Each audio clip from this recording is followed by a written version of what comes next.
The Totgars cooperative sales society limited Sirsi ಇದರ ಚಾಲಿ diamond cutting ಮತ್ತು tiger ಸುಪಾರಿಯ ಕರ್ನಾಟಕಕ್ಕೆ ಡಿಸ್ಟ್ರಿಬ್ಯೂಷನ್ ಪಡೆದ ಶ್ರೀ ಬನಶಂಕರಿ ದೇವಿ ಎಂಟರ್ಪ್ರೈಸಸ್ ನ ಎಪಿಎಂಸಿ ಯಾರ್ಡ್ ಹುಬ್ಬಳ್ಳಿಯಲ್ಲಿ ಪ್ರಾರಂಭೋತ್ಸವ ಕಾರ್ಯಕ್ರಮ ಮಾರ್ಚ್ 1ರಂದು ಜರುಗಿತು. ಕಾರ್ಯಕ್ರಮದಲ್ಲಿ ಸಂಘದ ಅಧ್ಯಕ್ಷರಾದ ಗೋಪಾಲಕೃಷ್ಣ ವೈದ್ಯ ಮತ್ತಿಘಟ್ಟ ಇವರು ಮಾತನಾಡಿ, ಶ್ರೀ ಬನಶಂಕರಿ ದೇವಿ ಎಂಟರ್ಪ್ರೈಸಸ್ ನ ಮಾಲಕರಾದ ವಿಶ್ವಜಿತ್ ಉಳ್ಳಿಗೇರಿ ಇವರು ಸಂಪೂರ್ಣ ಕರ್ನಾಟಕಕ್ಕೆ ಟೈಗರ್ ಸುಪಾರಿಯ ಡಿಸ್ಟ್ರಿಬ್ಯೂಟರ್ ಆಗಿರುವುದು ತುಂಬಾ ಸಂತೋಷದ ವಿಷಯವಾಗಿದೆ. ಇದರಿಂದ ಅಡಿಕೆ ಬೆಳೆಗಾರರಿಗೆ ಉತ್ತಮ ದರ ಸಿಗಲೆಂದು ಆಶಿಸಿದರು. ನಂತರ ಮುಖ್ಯ ಅತಿಥಿಗಳಾಗಿ ಆಗಮಿಸಿದ ಹುಬ್ಬಳ್ಳಿ ಎಪಿಎಂಸಿಯ ಮಾಜಿ ಸದಸ್ಯರಾದ ಚನ್ನಬಸಪ್ಪ ಹೊಸಮನಿ ಅವರು ಮಾತನಾಡಿ, ಶಿರಸಿ ಭಾಗದ ಅಡಿಕೆ ಬೆಳೆಗಾರರು ಬಹಳ ಮೃದು ಸ್ವಭಾವದವರು. ಅವರಿಗೆ ಸಹಾಯವಾಗುವ ದೃಷ್ಟಿಯಿಂದ ಟಿಎಸ್ಎಸ್ ನವರು ತಮ್ಮ ಬ್ರ್ಯಾಂಡ್ ಮೂಲಕ ಅಡಿಕೆಯನ್ನು ಸಂಸ್ಕರಿಸಿ ಮಾರುಕಟ್ಟೆ ಮಾಡುತ್ತಿದ್ದಾರೆ. ಎಪಿಎಂಸಿ ಅವರ ಪರವಾಗಿ ನಾನು ಟೈಗರ್ ಸುಪಾರಿ ಪ್ರಾಡಕ್ಟ್ ಮಾರ್ಕೆಟಿಂಗ್ ನಲ್ಲಿ ಬೆನ್ನೆಲುಬಾಗಿ ನಿಲ್ಲುತ್ತೇನೆ ಎಂದು ಈ ಮೂಲಕ ಆಶ್ವಾಸನೆ ನೀಡಿದರು.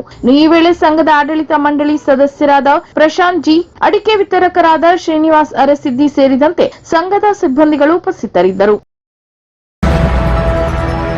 ಅಭಿವೃದ್ಧಿ ಹಾಗೂ ಸಾಮಾಜಿಕ ಬದಲಾವಣೆ ಕ್ಷೇತ್ರದಲ್ಲಿ ಸ್ವಯಂ ಸೇವಾ ಸಂಸ್ಥೆಗಳು ಸಹ ಸರ್ಕಾರದ ಆಶಯದಂತೆ ಕಾರ್ಯನಿರ್ವಹಿಸುತ್ತವೆ ಎಂದು ಸ್ಕಾಡ್ವೇಸ್ನ ಕಾರ್ಯನಿರ್ವಾಹಕ ನಿರ್ದೇಶಕ ಡಾಕ್ಟರ್ ವೆಂಕಟೇಶ್ ನಾಯ್ಕ್ ತಿಳಿಸಿದರು. ಶುಕ್ರವಾರದಂದು ಸ್ಕಾಡ್ವೇಸ್ ಸಂಸ್ಥೆಯ ತರಬೇತಿ ಸಭಾಭವನದಲ್ಲಿ ಆಯೋಜಿಸಿದ್ದ ಅಂತಾರಾಷ್ಟ್ರೀಯ ಸ್ವಯಂ ಸೇವಾ ಸಂಸ್ಥೆಗಳ ದಿನಾಚರಣೆ ಅಂಗವಾಗಿ ಆಯೋಜಿಸಲಾಗಿದ್ದ ಸಾಮಾಜಿಕ ಬದಲಾವಣೆಯಲ್ಲಿ ಸ್ವಯಂ ಸೇವಾ ಸಂಸ್ಥೆಗಳ ಪಾತ್ರ ಎಂಬ ವಿಷಯದ ಕುರಿತು ವಿಚಾರ ಸಂಕಿರಣ ಉದ್ದೇಶಿಸಿ ಅವರು ಮಾತನಾಡಿದರು.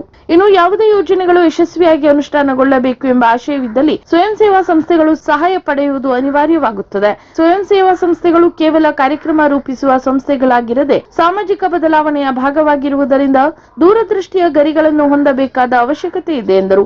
ಕಾರ್ಯಕ್ರಮದ ಅಧ್ಯಕ್ಷತೆ ವಹಿಸಿದ್ದ ಮುಖ್ಯ ಹಣಕಾಸು ಹಾಗೂ ಆಡಳಿತಾಧಿಕಾರಿ ಸರಸ್ವತಿ ಎನ್ ರವಿ ಅವರು ಮಾತನಾಡಿ, ಸ್ವಯಂ ಸೇವಾ ಸಂಸ್ಥೆಗಳು ಸಂಪನ್ಮೂಲ ಹಾಗೂ ಸಮಾಜದ ನಡುವಿನ ಕೊಂಡಿಯಂತೆ ಕಾರ್ಯನಿರ್ವಹಿಸುತ್ತವೆ. ಕಾನೂನಿನ ಪರಿವ್ಯಾಪ್ತಿಯಲ್ಲಿ ಯಾವ ಸಂಸ್ಥೆಗಳು ಸೇವೆಯ ಗುಣಮಟ್ಟ ಹಾಗೂ ಪಾರದರ್ಶಕತೆಯನ್ನು ಹೊಂದಿರುತ್ತವೆಯೋ ಅಂತಹ ಸಂಸ್ಥೆಗಳು ಮಾತ್ರ ಸಾರ್ವಜನಿಕ ಸಂಸ್ಥೆಗಳಾಗಿ ರೂಪುಗೊಳ್ಳಲು ಸಾಧ್ಯ ಎಂದರು. ಕಾರ್ಯಕ್ರಮದಲ್ಲಿ ಸಂಸ್ಥೆ ಕಾರ್ಯಕ್ರಮಾಧಿಕಾರಿ ಡಾಕ್ಟರ್ ನಾರಾಯಣ ಹೆಗಡೆ ಎಲ್ಲರನ್ನು ಸ್ವಾಗತಿಸಿ ಪ್ರಾಸ್ತಾವಿಕವಾಗಿ ಮಾತನಾಡಿದರು. ಯೋಜನಾಧಿಕಾರಿ ವೀರೇಂದ್ರ ಕಾರ್ಯಕ್ರಮ ನಿರ್ವಹಿಸಿ ಕೊನೆಯಲ್ಲಿ ವಂದಿಸಿದರು. ಈ ವೇಳೆ ಸಂಸ್ಥೆ ಸಿಬ್ಬಂದಿಗಳು, ವಿವಿಧ ಸ್ವಯಂ ಸೇವಾ ಸಂಸ್ಥೆಗಳ ಪ್ರತಿನಿಧಿಗಳು ಉಪಸ್ಥಿತರಿದ್ದರು. ಸಿದ್ದಾಪುರದ ತಹಶೀಲ್ದಾರ್ ಕಚೇರಿ ಸಭಾಭವನದಲ್ಲಿ ಗುರುವಾರದಂದು ಮಂಗನ ಕಾಯಿಲೆ ತಡೆಗಟ್ಟುವ ಕುರಿತು ಅಧಿಕಾರಿಗಳ ಜೊತೆ ಶಾಸಕ ಭೀಮಣ್ಣ ನಾಯ್ಕ ಅವರು ಸಭೆ ನಡೆಸಿದರು. ನಂತರ ಮಾತನಾಡಿದ ಅವರು, ಸಭೆಯಲ್ಲಿ ರೋಗದ ಬಗ್ಗೆ ಸಾರ್ವಜನಿಕರಲ್ಲಿ ಜಾಗೃತಿ ಮೂಡಿಸಬೇಕು ಮತ್ತು ಮಂಗನ ಕಾಯಿಲೆ ತಡೆಗಟ್ಟಲು ಅಗತ್ಯವಿರುವ ಸೂಕ್ತ ಮುಂಜಾಗ್ರತಾ ಕ್ರಮಗಳನ್ನು ತೆಗೆದುಕೊಳ್ಳಬೇಕು ಎಂದು ಸಂಬಂಧಪಟ್ಟ ಅಧಿಕಾರಿಗಳಿಗೆ ಸೂಚನೆ ನೀಡಿದರು. ಅಲ್ಲದೆ ಸಾರ್ವಜನಿಕರು ಕಾಡಿಗೆ ಹೋಗುವ ಮೊದಲು ಇಲಾಖೆಯವರು ಸೂಚಿಸಿದ ಮಾರ್ಗಸೂಚಿಗಳನ್ನು ಕಡ್ಡಾಯವಾಗಿ ಅನುಸರಿಸಬೇಕೆಂದು ಸಾರ್ವಜನಿಕರಲ್ಲಿ ಮನವಿ ಮಾಡಿದರು. ಈ ವೇಳೆ ತಹಶೀಲ್ದಾರ್ ಸೇರಿದಂತೆ ವಿವಿಧ ಇಲಾಖಾ ಅಧಿಕಾರಿಗಳು ಉಪಸ್ಥಿತರಿದ್ದರು. ಕಾರವಾರದಲ್ಲಿ ಸೂಪರ್ ಸ್ಪೆಷಾಲಿಟಿ ಆಸ್ಪತ್ರೆ ನಿರ್ಮಾಣ ಕುರಿತಂತೆ ಮುಖ್ಯಮಂತ್ರಿಗಳೊಂದಿಗೆ ಚರ್ಚಿಸಿ ಆಸ್ಪತ್ರೆ ಮಂಜೂರು ಮಾಡಿಸಲು ಪ್ರಾಮಾಣಿಕ ಪ್ರಯತ್ನ ಮಾಡಲಾಗುವುದೆಂದು ರಾಜ್ಯದ ವೈದ್ಯಕೀಯ ಶಿಕ್ಷಣ ಇಲಾಖೆ, ಕೌಶಲ್ಯ ಅಭಿವೃದ್ಧಿ, ಉದ್ಯಮಶೀಲತೆ ಹಾಗೂ ಜೀವನೋಪಾಯ ಇಲಾಖೆ ಸಚಿವ ಡಾಕ್ಟರ್ ಶರಣ ಪ್ರಕಾಶ್ ಪಾಟೀಲ್ ತಿಳಿಸಿದರು. ಅವರು ಶುಕ್ರವಾರ ಜಿಲ್ಲಾಡಳಿತ, ಜಿಲ್ಲಾ ಪಂಚಾಯತ್, ಕಾರವಾರ ವೈದ್ಯಕೀಯ ವಿಜ್ಞಾನಗಳ ಸಂಸ್ಥೆ, ಆರೋಗ್ಯ ಮತ್ತು ಕುಟುಂಬ ಕಲ್ಯಾಣ ಇಲಾಖೆ, ಆರೋಗ್ಯ ಮತ್ತು ಕುಟುಂಬ ಕಲ್ಯಾಣ ಇಂಜಿನಿಯರಿಂಗ್ ಘಟಕ ಇವರ ಸಂಯುಕ್ತ ಆಶ್ರಯದಲ್ಲಿ ಕಾರವಾರ ವೈದ್ಯಕೀಯ ವಿಜ್ಞಾನಗಳ ಸಂಸ್ಥೆಗೆ ಕ್ಯಾನ್ಸರ್ ಕೇಂದ್ರ ಸ್ಥಾಪಿಸಲು ಅವಶ್ಯವಿರುವ ಲಿನಾಕ್ ಬಂಕರ್ ನಿರ್ಮಿಸುವ ಕಾಮಗಾರಿಯ ಶಿಲಾನ್ಯಾಸ ಕಾರ್ಯಕ್ರಮ ನಿರ್ವಹಿಸಿ ಮಾತನಾಡಿದರು. ಇನ್ನು ಜಿಲ್ಲೆಯಲ್ಲಿ ಸೂಪರ್ ಸ್ಪೆಷಾಲಿಟಿ ಆಸ್ಪತ್ರೆ ನಿರ್ಮಾಣ ಕುರಿತ ಬಹುದಿನದ ಬೇಡಿಕೆ ಇದ್ದು, ಇದನ್ನು ನಿರ್ಮಾಣ ಮಾಡಲು ಜನಪ್ರತಿನಿಧಿಗಳು ಹಾಗೂ ಜಿಲ್ಲೆಯ ಜನರ ಒತ್ತಾಯವಿದ್ದು, ಈ ಬಗ್ಗೆ ಮುಖ್ಯಮಂತ್ರಿಗಳ ಗಮನಕ್ಕೆ ತರುವ ಪ್ರಾಮಾಣಿಕ ಪ್ರಯತ್ನ ಮಾಡಲಾಗುವುದು. ಇನ್ನು ಕೆಲವೇ ದಿನಗಳಲ್ಲಿ ಕ್ರಿಮ್ಸ್ನಲ್ಲಿ 450 ಹಾಸಿಗೆ ಆಸ್ಪತ್ರೆ ಉದ್ಘಾಟನೆ ಮಾಡಲಿದ್ದು, ಅದಕ್ಕೆ ಬೇಕಾದ ಉಪಕರಣ ಅಳವಡಿಸುವ ಕಾರ್ಯ ನಡೆಯುತ್ತಿದೆ ಎಂದರು. ಪ್ರಸ್ತುತ ಕಾರವಾರ ವೈದ್ಯಕೀಯ ವಿಜ್ಞಾನ ಸಂಸ್ಥೆಯಲ್ಲಿ 3.75 ಕೋಟಿ ವೆಚ್ಚದಲ್ಲಿ ಕ್ಯಾನ್ಸರ್ ಕೇಂದ್ರ ಸ್ಥಾಪಿಸಲು ಅವಶ್ಯವಿರುವ ಲಿನಾಕ್ ಬಂಕರ್ ನಿರ್ಮಿಸಲಿದ್ದು, ಮುಂದಿನ 2 ತಿಂಗಳೊಳಗಾಗಿ ಗುಣಮಟ್ಟದ ಕಾಮಗಾರಿ ಪೂರ್ಣಗೊಳಿಸಲು ಸೂಚಿಸಲಾಗಿದೆ ಎಂದರು. ಇಂದು ಕ್ಯಾನ್ಸರ್ ಆಸ್ಪತ್ರೆ ಸ್ಥಾಪನೆಯಿಂದ ಸ್ಥಳೀಯ ಜನರ ಚಿಕಿತ್ಸೆಗೆ ಅನುಕೂಲವಾಗಲಿದ್ದು, ಚಿಕಿತ್ಸೆಗಾಗಿ ಪಕ್ಕದ ಜಿಲ್ಲೆ ಹಾಗೂ ಹೊರ ರಾಜ್ಯಕ್ಕೆ ಚಿಕಿತ್ಸೆಗೆ ತೆರಳುವುದು ತಪ್ಪಲಿದೆ ಎಂದರು. ಈ ವೇಳೆ ಜಿಲ್ಲಾಧಿಕಾರಿ ಲಕ್ಷ್ಮೀಪ್ರಿಯಾ, ಜಿಲ್ಲಾ ಪಂಚಾಯತ್ ಸಿಇಒ ಈಶ್ವರ್ ಕುಮಾರ್ ಕಾಂದು, ಜಿಲ್ಲಾ ಪೊಲೀಸ್ ವರಿಷ್ಠಾಧಿಕಾರಿ ನಾರಾಯಣಂ, ನಗರಸಭಾ ಅಧ್ಯಕ್ಷ ರವಿರಾಜ್ ಅಂಕೋಲೇಕರ್, ಉಪಾಧ್ಯಕ್ಷೆ ಪ್ರೀತಿ, ಸದಸ್ಯರು ರೋಶಿನಿ ಮಾಳಸೇಕರ್, ಗ್ಯಾರಂಟಿ ಯೋಜನೆಗಳ ಅನುಷ್ಠಾನ ಪ್ರಾಧಿಕಾರದ ಕಾರವಾರ ತಾಲೂಕು ಅಧ್ಯಕ್ಷ ರಾಜೇಂದ್ರ ರಾಣಿ, ಆರೋಗ್ಯ ಮತ್ತು ಕುಟುಂಬ ಕಲ್ಯಾಣ ಇಲಾಖೆ ಎಂಜಿನಿಯರಿಂಗ್ ಘಟಕದ ಮುಖ್ಯ ಅಭಿಯಂತರ ಜೆಆರ್ ಮುಕ್ಕಣ್ಣ ನಾಯ್ಕ್, ವೈದ್ಯಕೀಯ ವಿಜ್ಞಾನಗಳ ಸಂಸ್ಥೆಯ ನಿರ್ದೇಶಕಿ ಡಾಕ್ಟರ್ ಪೂರ್ಣಿಮಾ ಆರ್ಟಿ, ವೈದ್ಯಕೀಯ ಅಧೀಕ್ಷಕ ಹಾಗೂ ಜಿಲ್ಲಾ ಶಸ್ತ್ರಚಿಕಿತ್ಸಕ ಡಾಕ್ಟರ್ ಶಿವಾನಂದ್ ಕುಡ್ತಳ್ಕರ್, ಆರ್ಥಿಕ ಸಲಹೆಗಾರ ಆನಂದ್ ಸಾಹಬೀಬ್, ಜಿಲ್ಲಾ ಆರೋಗ್ಯ ಮತ್ತು ಕುಟುಂಬ ಕಲ್ಯಾಣಾಧಿಕಾರಿ ಡಾಕ್ಟರ್ ನೀರಜ್ ಸೇರಿದಂತೆ ಮತ್ತಿತರರು ಉಪಸ್ಥಿತರಿದ್ದರು.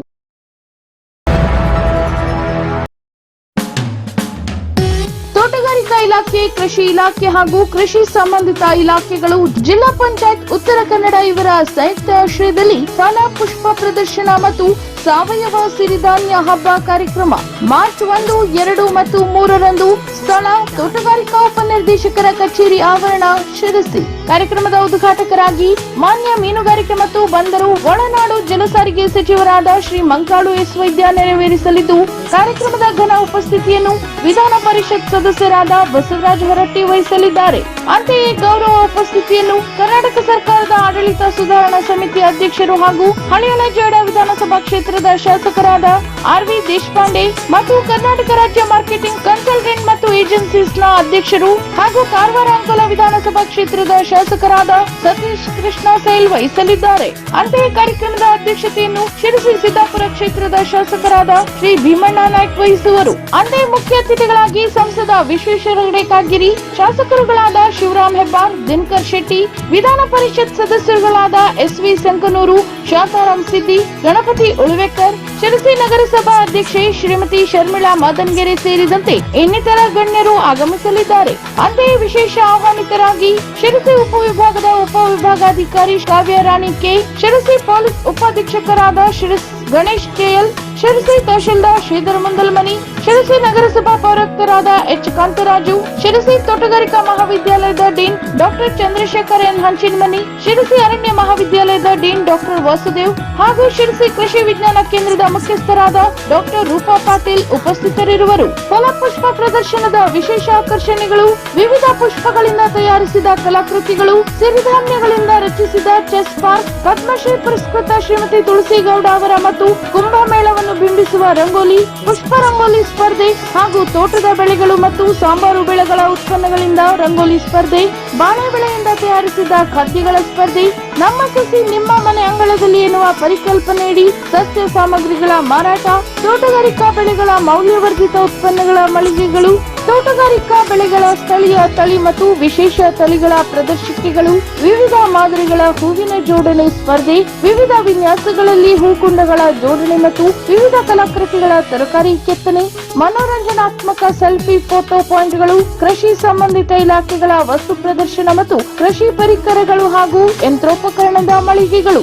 ಅಂದೇ ಮಾರ್ಚ್ 1ರಂದು ಮುಂಜಾನೆ 8 ಗಂಟೆಯಿಂದ ಪುಷ್ಪ ರಂಗೋಲಿ ಸ್ಪರ್ಧೆ ಹಾಗೂ ತೋಟದ ಬೆಳೆಗಳು ಮತ್ತು ಸಾಂಬಾರು ಬೆಳೆಗಳ ಉತ್ಪನ್ನಗಳಿಂದ ರಂಗೋಲಿ ಸ್ಪರ್ಧೆ, ಮಾರ್ಚ್ 2ರಂದು ಮುಂಜಾನೆ 10 ಗಂಟೆಯಿಂದ ಬಾಳೆ ಬೆಳೆಯಿಂದ ತಯಾರಿಸಿದ ಖಾದ್ಯಗಳ ಸ್ಪರ್ಧೆ, ಮಾರ್ಚ್ 3ರಂದು ಮಧ್ಯಾಹ್ನ 3 ಗಂಟೆಯಿಂದ ನಮ್ಮ ಸಸಿ ನಿಮ್ಮ ಮನೆ ಅಂಗಳದಲ್ಲಿ ಎನ್ನುವ ಪರಿಕಲ್ಪನೆಯಡಿ ಸಸ್ಯ ಸಾಮಗ್ರಿಗಳ ಮಾರಾಟ.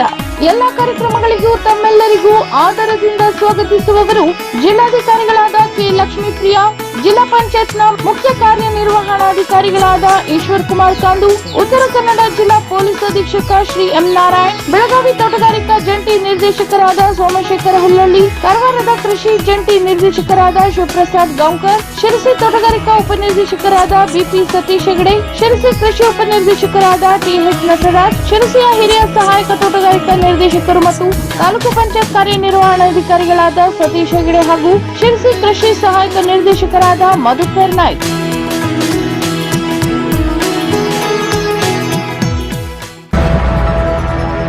The Totgars cooperative sales society limited Sirsi ದರ ಅಡಿಕೆ ವಿತರಕರಾದ ಅಲೇಶ್ ಮತ್ತು ಸನ್ಸ್ ಇವರ ಮಾಲೀಕತ್ವದ ಟಿಎಸ್ಎಸ್ ಅಡಿಕೆ ಡಿಪೋ ವ್ಯಾಪಾರಿ ಮಳಿಗೆಯನ್ನು ಶುಕ್ರವಾರದಂದು ಮಧ್ಯಪ್ರದೇಶ ರಾಜ್ಯದ ಜಬಲ್ಪುರದಲ್ಲಿ ಸಂಘದ ಅಧ್ಯಕ್ಷರಾದ ಗೋಪಾಲಕೃಷ್ಣ ವೈದ್ಯ ಮತ್ತಿಘಟ್ಟ ಇವರು ಉದ್ಘಾಟಿಸಿದರು.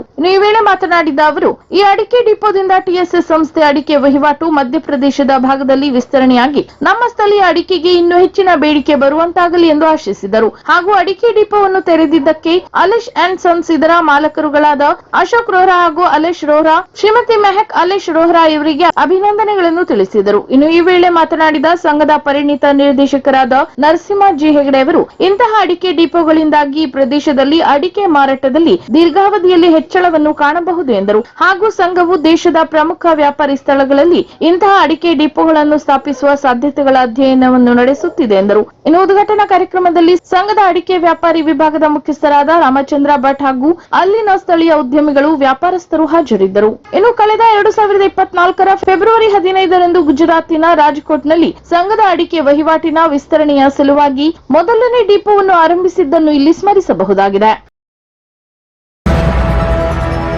ಶಿರಸಿ ತಾಲೂಕಿನ ದಮನ್ಬೆಲ್ ಕ್ಲಸ್ಟರ್ ದಾನಂದಿಯ ಶಾಲೆಯಲ್ಲಿ ಮಕ್ಕಳ ಶೈಕ್ಷಣಿಕ ಏಳಿಗೆ ಪ್ರೇರಕವಾಗಿ ಕಲಿಕಾ ಹಬ್ಬವು ಆಕರ್ಷಕ ಹಾಗೂ ಮಾದರಿಯಾಗಿ ನಡೆಯಿತು. ಮಕ್ಕಳ ಶೈಕ್ಷಣಿಕ ಸೌಲಭ್ಯಗಳ ಸದ್ಬಳಕೆ ಕಲಿಕಾ ಸಂಭ್ರಮವಾಗಿ ಗಮನ ಸೆಳೆಯಿತು.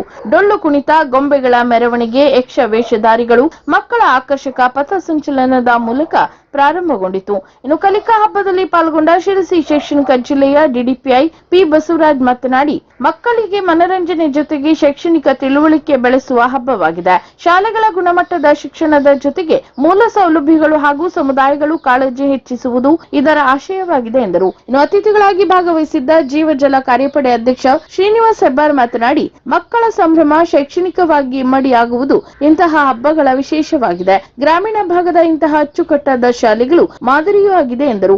ನಿವೃತ್ತ ಉಪನ್ಯಾಸಕ ಕೆವಿ ಭಟ್, ಸರ್ಕಾರಿ ಶಾಲೆಗಳ ಬಲಪಡಿಸುವ ಇಂತಹ ಕಾರ್ಯಕ್ರಮ ಅತಿ ಅಗತ್ಯ ಎಂದು ತಿಳಿಸಿದರು. ಇನ್ನು ಬಿಸಿಲಕೊಪ್ಪ ಗ್ರಾಮ ಪಂಚಾಯತ್ ಅಧ್ಯಕ್ಷೆ ಕಿರಣಾ ಭಟ್ ಅವರು ಮಾತನಾಡಿ, ಕಲಿಕಾ ಹಬ್ಬ ಸರ್ಕಾರಿ ಶಾಲೆಗಳತ್ತ ಸಮಾಜದ ಗಮನ ಸೆಳೆಯುವಂತೆ ಮಾಡುತ್ತದೆ ಎಂದರು.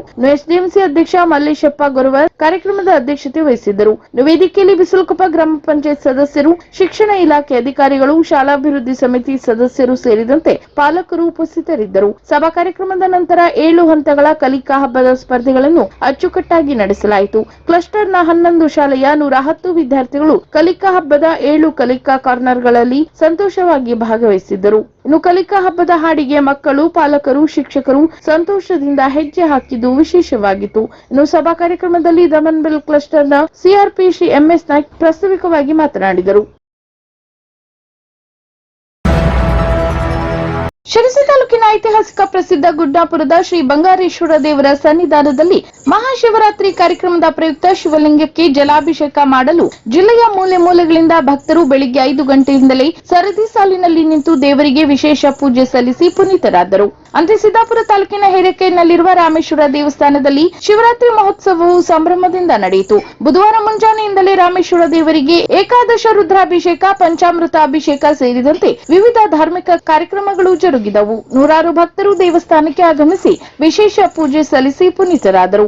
ಅಂತೆ ಮಹಾಶಿವರಾತ್ರಿ ಅಂಗವಾಗಿ ಸ್ವರ್ಣವಲಿ ಸಮೀಪದ ಶಾಲ್ಮಲಾ ನದಿಯಲ್ಲಿನ ಭೀಮನ ಪಾದದಲ್ಲಿ ಬುಧವಾರ ಸ್ವರ್ಣವಲಿ ಮಠದ ಶ್ರೀಮದ್ ಜಗದ್ಗುರು ಶಂಕರಾಚಾರ್ಯ ಶ್ರೀ ಗಂಗಾಧರೇಂದ್ರ ಸರಸ್ವತಿ ಸ್ವಾಮೀಜಿ ಹಾಗೂ ಶ್ರೀ ಆನಂದ ಬೋಧೇಂದ್ರ ಸರಸ್ವತಿ ಸ್ವಾಮೀಜಿಗಳ ಸಾನ್ನಿಧ್ಯದಲ್ಲಿ ಸತ್ಯನಾರಾಯಣ ವ್ರತ, ಮಹಾಮಂಗಳಾರತಿ, ಪ್ರಸಾದ ವಿತರಣೆ ಕಾರ್ಯಕ್ರಮಗಳು ಜರುಗಿದವು. ಮಠದಲ್ಲಿ ಲಘು ರುದ್ರಹವನ, ಸಾಯಂಕಾಲ ಶತರುದ್ರ ಅಭಿಷೇಕ, ಮಹಾರುದ್ರ ಅಭಿಷೇಕ, ಕಲ್ಪೋಕ್ತ ಮಹಾಪೂಜೆಗಳು ನೆರವೇರಿದವು. ನಂತರ ಸತ್ಯನಾರಾಯಣ ವ್ರತ ನಿಮಿತ್ತ ಪ್ರಸಾದ ವಿತರಣೆ ಕಾರ್ಯಕ್ರಮ ನಡೆಯಿತು.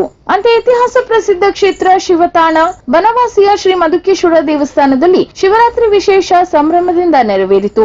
ಜಿಲ್ಲೆಯ ವಿವಿಧ ಭಾಗಗಳಿಂದ ಸುಮಾರು 25,000ಕ್ಕೂ ಅಧಿಕ ಭಕ್ತರು ಶ್ರೀದೇವರ ದರ್ಶನ ಪಡೆದುಕೊಂಡು ಪೂಜೆ ಸಲ್ಲಿಸಿ ಪುನೀತರಾದರು. ಮಧುಕೇಶ್ವರ ಲಿಂಗಕ್ಕೆ ಭಕ್ತಾದಿಗಳಿಗೆ ಮುಕ್ತ ಪೂಜೆಗೆ ಅವಕಾಶ ಕಲ್ಪಿಸಲಾಗಿತ್ತು. ಭಕ್ತರು ಸನಾತನ ಉಡುಪಿನಲ್ಲಿ ದರ್ಶನ ಪಡೆದರು. ಆಡಳಿತ ಕಮಿಟಿಯವರು ದರ್ಶನಕ್ಕಾಗಿ ಉತ್ತಮ ವ್ಯವಸ್ಥೆ ಮಾಡಿದ್ದು, ಬಾಬುದಾರರು, ವೈದಿಕರು ಭಕ್ತರಿಗೆ ಉತ್ತಮ ವ್ಯವಸ್ಥೆ ನೀಡುವಲ್ಲಿ ಸಹಕರಿಸಿದರು. ಇನ್ನು ಈಶ್ವರೀಯ ವಿಶ್ವವಿದ್ಯಾಲಯದವರು ವಿಶೇಷ ಲಿಂಗ ದರ್ಶನ ವ್ಯವಸ್ಥೆ ಮಾಡಿದ್ದರು. ಹೊರಗಡೆ ಪ್ರತಿ ವರ್ಷದಂತೆ ಅಯ್ಯಪ್ಪ ಸೇವಾ ಸಮಿತಿಯವರು ಬೆಲ್ಲದ ಅವಲಕ್ಕಿ, ಕಬ್ಬಿನ ಹಾಲು ವ್ಯವಸ್ಥೆ ಮಾಡಿದ್ದರು. ಅಲ್ಲದೆ ಗಂಗಾ ತೀರ್ಥ ಪ್ರೋಕ್ಷಣೆ ಮಾಡಿ ಜನರಿಗೆ ಖುಷಿ ನೀಡಿದರು. ಅಂತೆಯೇ ನಮೋ ಅಭಿಮಾನಿ ಬಳಗದಿಂದ ಮಜ್ಜಿಗೆ ಸೇವೆ ಸಹ ಮಾಡಲಾಗಿತ್ತು. ಸನಾತನ ಸಂಸ್ಥೆ ಮಳಿಗೆ ಕೂಡ ತೆರೆದಿತ್ತು. ಶ್ರೀನಿಧಿ ಟೆಕ್ಸ್ಟೈಲ್ಸ್ ನವರು ಭಕ್ತರಿಗೆ ಅನುಕೂಲವಾಗುವಂತೆ ಲುಂಗಿ ಮತ್ತು ಶಲ್ಯ ಮಳಿಗೆ ತೆರೆದಿದ್ದರು.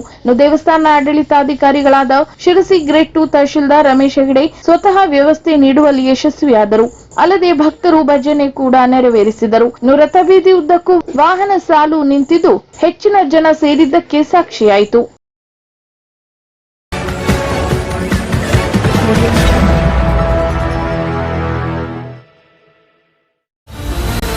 ಕದಂಬ ನ್ಯೂಸ್ ಫಸ್ಟ್, ನಿರ್ಭೀತಿಯಿಂದ ನಿಮ್ಮ ಪರವಾಗಿ.